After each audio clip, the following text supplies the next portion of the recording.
Hi guys, it's Sarah and this is Stella and I'm back with more pet sitting with Rover tips for you. So in this video, I'm going to show you what questions you need to be asking during the meet and greet.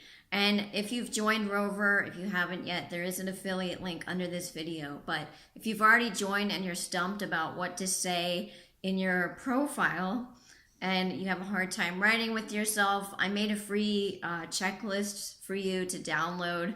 I put the link under the video. It's called Pimp Your Profile. Anyway, let's get started. So first, let's talk about why you want to schedule a meet and greet with local pet owners. So if the dog is coming to your house or cat, it's called boarding. And during a meet and greet, you want them to come over so that you can meet them, and it gives the dog or cat a chance to sniff around. And it also gives you a chance to see how the animal reacts in a new environment. Now, if you are doing an overnight stay at somebody else's house, instead of doing the meet and greet at your home, you would go there and meet them there because the animal's going to stay there. So let's talk about questions to ask regardless of whether the animal's at their house or your house. Let's say a dog comes over. So first you want to know what the dog's age is, are they on any medications, and what their typical routine is. So let's say it's a dog, you're going to find out what time they wake up in the morning for a walk, what time they eat their meals. Do they eat once a day, twice a day? How much food do they get?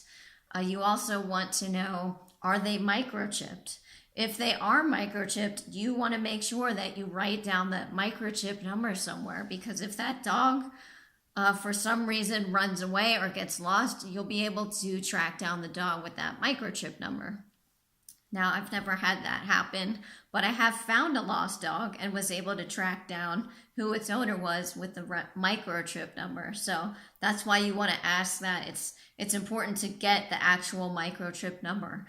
And on that note, it's important to find out the person's last name, because I don't think Rover has this information there. So if you need to call the vet or call Rover hotline, they have a fabulous emergency hotline, by the way.